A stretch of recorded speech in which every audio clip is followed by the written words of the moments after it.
usan. ¿Por qué tenemos tanta mundanalidad en la iglesia, hermanos? Porque hay mucho falso creyente en ella.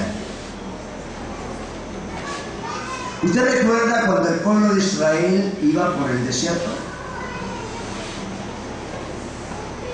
¿Quiénes fueron los que comenzaron a murmurar dentro de esa congregación? ¿Quiénes fueron?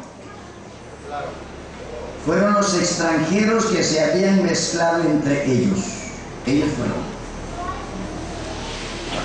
Y claro, contaminaron al pueblo. Los problemas, los mayores problemas dentro de una iglesia se producen por personas que dicen han creído en Cristo y han creído en vano.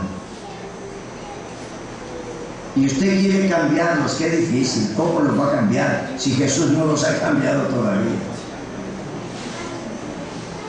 ¿Cómo los va a cambiar? Y usted lo atalla, y usted dice, mire hermano, tengo que cargar esta oveja sobre mis hombros porque es una oveja débil. Es un carro que anda encima, no es una oveja. Ese lo ha creído.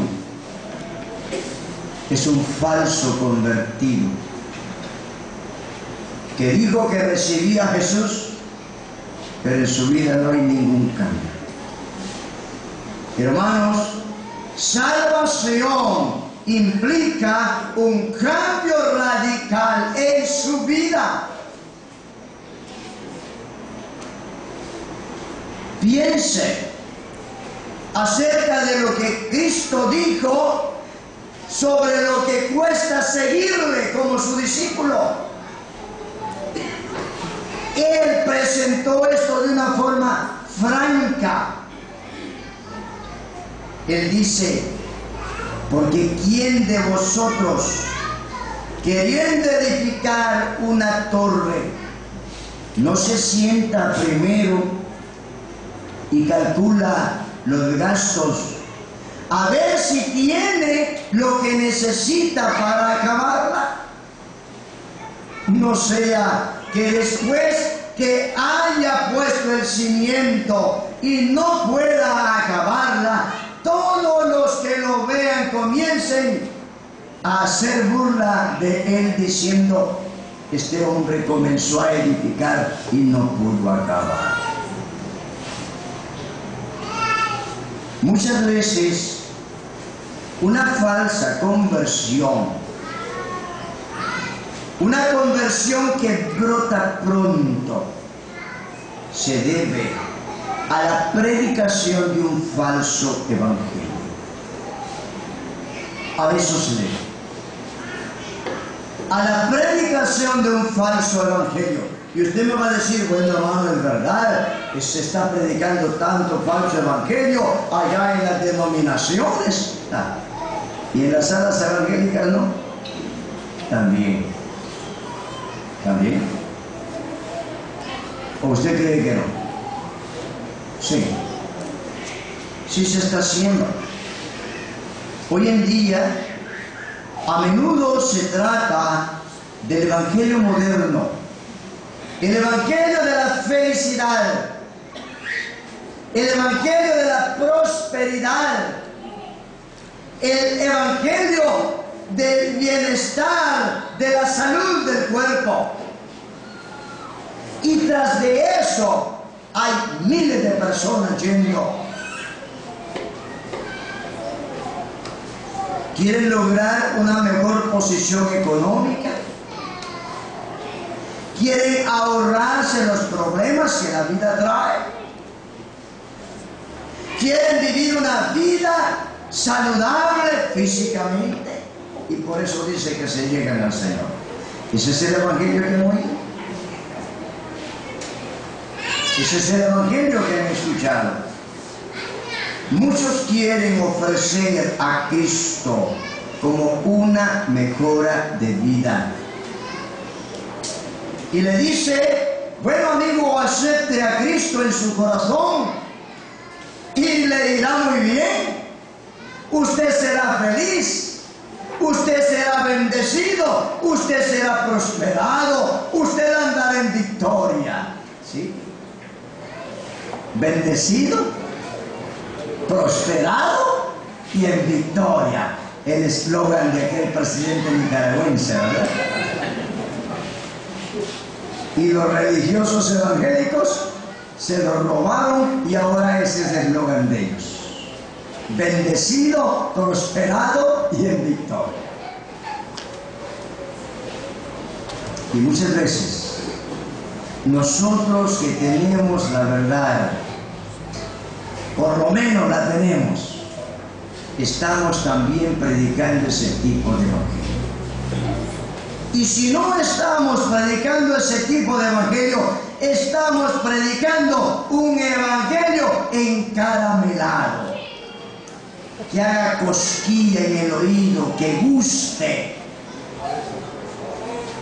que satisfaga los deseos de la persona. No le diga que es pecador, dígale que ha errado. Y ese es el evangelio que tenemos. Un evangelio que nos llama al pecador al arrepentimiento.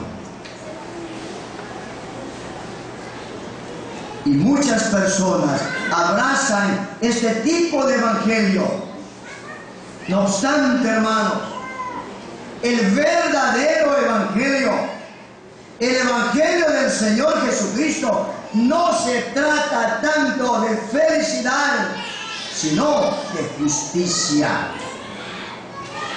De eso, o sea, no necesitamos la felicidad. No, para el día del juicio no necesitamos la felicidad. Necesitamos la justicia de Dios acreditada a nuestra cuenta para ese día del juicio, llamado también aquí en la Biblia el día de la ira. Usted podrá ser feliz aquí toda su vida, pero si no ha adquirido la justicia divina, usted morirá, porque sin justicia no se vive. Mire lo que dijo Salomón allí en Proverbios, en el capítulo 11, versículo 4. Dice Salomón: no aprovecharán las riquezas en el día de la ira. Mire, no aprovecharán las riquezas en el día de la ira, mas la justicia librará de muerte. ¿Ha sido usted vestido con el manto de justicia de Dios? ¿Usted ha venido a la iglesia para buscar felicidad temporal? ¿Felicidad aquí? No. Usted necesita la justicia de Dios. Eso es lo que necesita. Porque la Biblia dice, Dios dice a través de Ezequiel: he aquí que todas las almas son mías. Como el alma del Padre, así el alma del Hijo es mía. Y ahora dice: el alma que pecare, esa morirá. Y Pablo dice que la paga del pecado es muerte. El salario del pecado es muerte. Pablo fue el hombre que habló del Evangelio con toda franqueza, ¿cierto? Y que ardía en su corazón el Evangelio. Él dijo a los romanos, antes de llegar para verles: porque no me avergüenzo del Evangelio, porque es poder de Dios para salvación a todo aquel que cree, al judío primeramente y también al griego. Y él añade esto y dice, porque en el Evangelio la justicia de Dios se revela por fe y para fe. Como está escrito, escuche esto, mas el justo por la fe vivirá. El justo por la fe vivirá. ¿Usted ha entendido esa parte de ese texto? Que se encuentra 4 veces, ¿verdad? En la Biblia. Mas el justo por la fe vivirá. Y muchos creyentes dicen, mira hermano, eso es real. Yo vivo por pura fe, confiando en el Señor, y yo sé que Él me va a dar todo, y yo sé que Él me va a cuidar toda mi vida. No se trata de eso. El texto no dice eso. Fe. Tenemos que definir la fe. Está la fe salvadora, está la fe de confianza, está la fe de fidelidad, está la fe que es el conjunto de doctrinas que tenemos aquí. Pero aquí dice, mas el justo por la fe vivirá. El justo, el que ha sido justificado por la fe. ¿Cuál fe? Esa fe que puso en Jesús, la fe salvadora, por esa fe vivirá, tiene vida eterna. Esa es la idea del texto. Además, sabemos que el Evangelio de la felicidad, que también se le conoce como el Evangelio de la prosperidad, es falso. Es falso.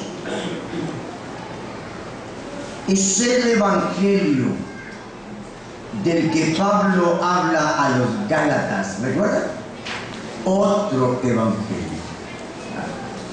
Otro Evangelio que realmente no es Evangelio, sino la perversión del verdadero Evangelio. Es falso. ¿Sabe por qué? Porque la promesa del Señor para todo aquel que quiere vivir conforme a su voluntad no es felicidad aquí, no es. Tampoco es prosperidad material. Tampoco siempre será salud física, no. ¿Hay alguien aquí que no esté enfermo? ¿Hay alguien que no esté enfermo? Nunca ha tenido ni siquiera un dolor de cabeza, nunca. ¿Hay alguien? No. Óigame, pero usted es creyente, usted no debería de enfermarse. No debería de enfermarse. Usted es creyente. Es un hospital, hermano. La iglesia es un hospital, ¿sí? Sí, es verdad. Eso es. El Señor no prometió esto. Una vida alegre, sin problemas. El Señor no prometió esto. No. Él dijo, en el mundo tendréis aflicciones.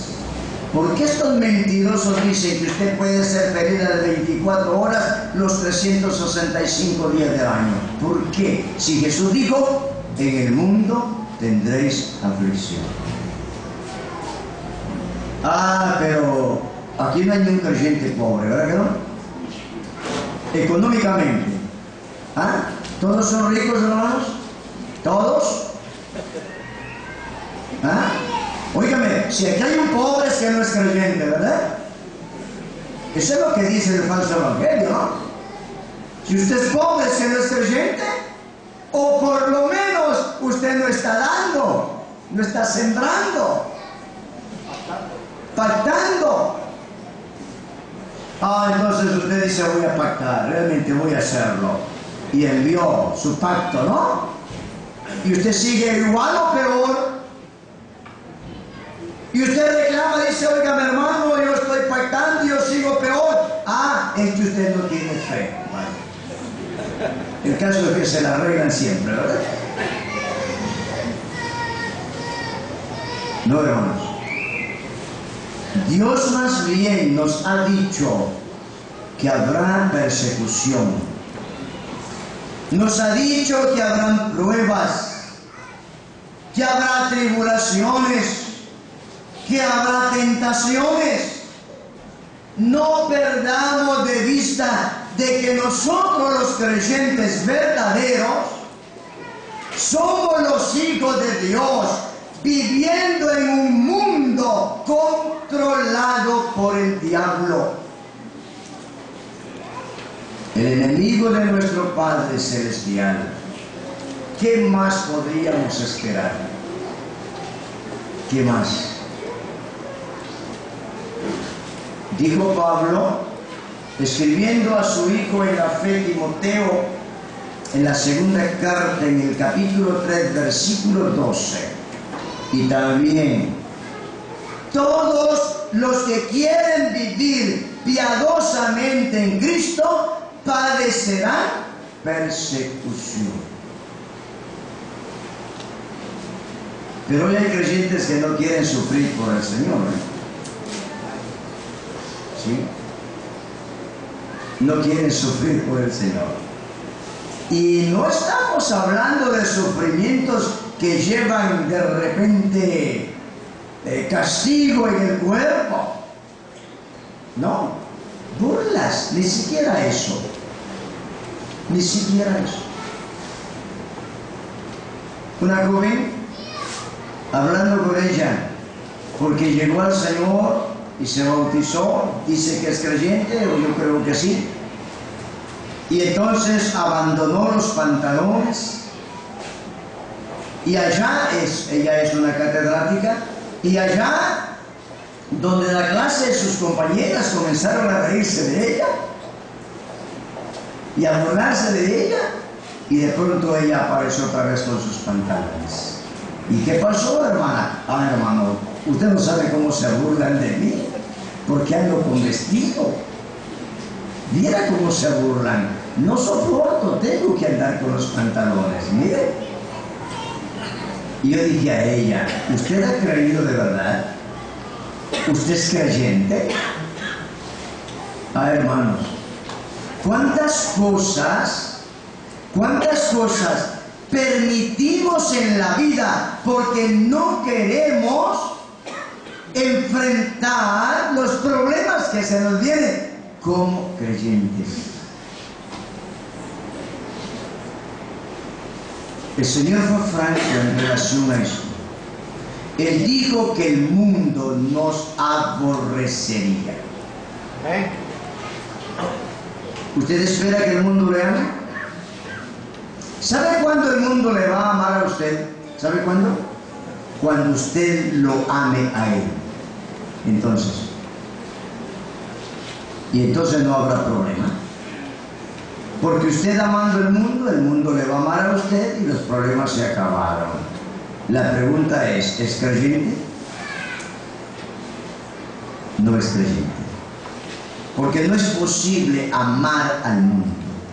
Mire, hermano, yo sé que hay mucho creyente mundano. Yo sé que sí. Pero hay mucho de este creyente mundano que ni siquiera es creyente. Ni siquiera es creyente. Y por eso vive la vida que vive. Porque no es creyente. Pero de todos modos,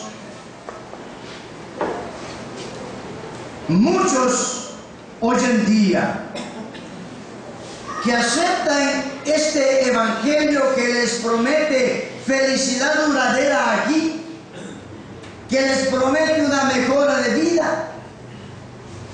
Bueno, claro, cuando hay un ofrecimiento de este tipo, no hay mucho que evaluar, ¿verdad que no? Es más, no hay necesidad de evaluar un ofrecimiento ¿Y quién no quiere ser feliz?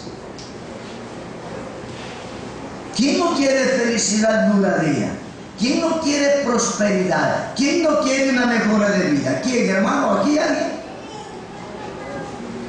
¿A usted le gustaría felicidad duradera? ¿Le gustaría o no? ¿Ah? Sí, seguro. ¿Le gustaría a usted prosperar económicamente? Sí. ¿Le gustaría una mejora de vida? Claro que sí. Y cuando este evangelio se le presenta al incrédulo, él se convierte de inmediato, si es esto lo que ando buscando. Y esto es exactamente lo que ando buscando. Y si de verdad usted me predica que allí lo voy a hallar, ahorita mismo me convierto, no hay problema. Pero ¿qué ha pasado? Han creído un evangelio falso. Un evangelio que no exige arrepentimiento. Porque no se trata del pecado y la justicia, sino de felicidad. Y por lo tanto, no tiene salvación. Su conversión es falsa. Arrepentimiento, hermanos. ¿Qué es eso? El hermano definió un poco sobre el arrepentimiento. ¿Qué significa arrepentimiento? Voy a darle 3 cosas que significan, así sencillas. 1, confesión de pecado. Confesión de pecado. Confesión sincera.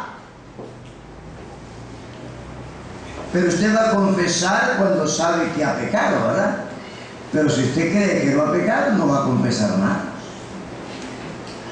Confesión. Segundo, significa abandono del pecado. Usted no puede decir que se arrepintió y sigue viviendo la misma vida. No es posible. No se puede. Cantamos, ¿verdad? Cuán glorioso es el cambio operado en mi ser, viniendo a mi vida el Señor. Ese cambio tiene que verse. Si realmente ha habido un cambio operado en su ser, va a ser manifiesto. Pero si no hay ese cambio, no hay abandono del pecado, ¿será salvo? No. No hay salvación. Porque no hay abandono del pecado. Hay un versículo que nosotros lo usamos muy mal. Y es ese de Romanos. Que si confesares con tu boca que Jesús es el Señor, y creyeres en tu corazón que Dios le levantó de los muertos, serás salvo. Y ahora se le dice a la persona, mire, eso es todo lo que tiene que saber. Confiese que Jesús es su Señor. Se le olvida un detalle del verbo confesar en el griego, que está en un tiempo presente continuo. Dice que si confesares, es un presente continuo, no es un acto, no es algo que se dio, no, es la rutina de la vida, es la práctica de la vida, es el estilo de vida. Yo confieso diariamente con mi vida que Jesús es mi Señor. Esa es la idea del versículo. Y si no estamos confesando continuamente con nuestra conducta que Jesús es mi Señor, entonces yo he hecho una falsa conversión. De todos modos, por la predicación de un evangelio falso o el verdadero, una falsa conversión a menudo brota pronto. Mire lo que dice el texto. Dice el Señor: otra parte cayó en pedregales donde no tenía mucha tierra y brotó pronto. Brotó pronto. ¿Qué fue lo que le movió? Emoción. Emoción. Es que cuando el predicador estaba haciendo el llamado, le pusieron una música solemne. Y esto le llevó a tomar su decisión ya. ¿Evaluó? No. No evaluó lo que está haciendo. Hermano, no trate de arrancarle a una persona una conversión así. No sirve.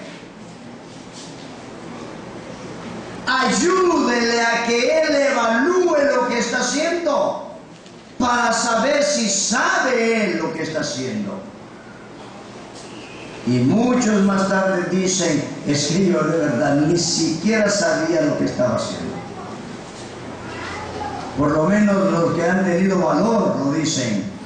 Y la mayoría se quedó en la iglesia partiendo el pan. Son incrédulos. No son otra cosa.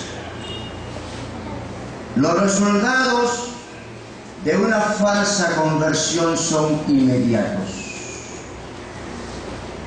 No hay ese periodo de evaluación de lo que implica realmente el Evangelio, de lo que significa el arrepentimiento, de lo que es en realidad la fe en Cristo. No ha habido.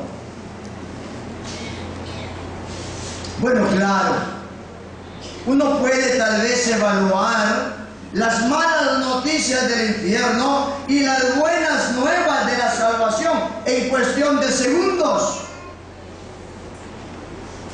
Usted le dice a la persona: oiga, solo hay dos lugares en la eternidad: cielo y infierno.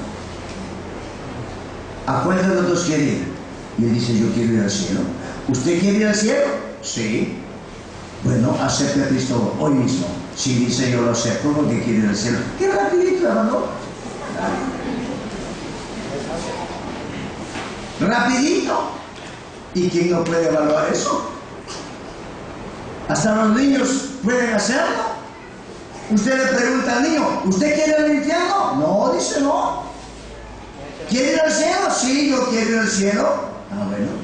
¿Y usted sabe qué hay que hacer para ir al cielo? No. ¿Recibir a Cristo?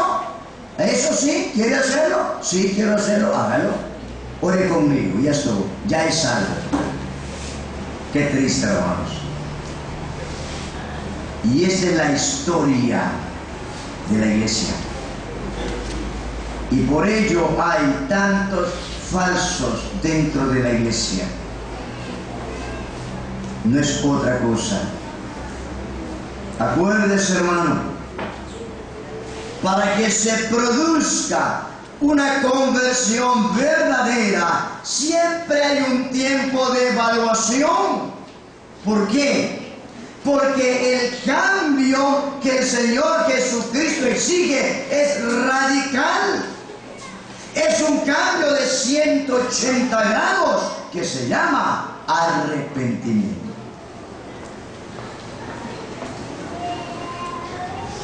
Bueno, yo no sé si le dijeron hasta qué horas terminaba yo. ¿Le dijeron o no? Sí, saben. ¿Saben? Es para que no se preocupe, ¿eh? Porque a mí me dijeron que hasta las 12 de la noche, ¿no? No, no es cierto, hermano. No. Solo pasan unos pocos minutos, ¿no? Pero quiero que entremos a una segunda señal de una falsa conversión. ¿Cuál es la primera?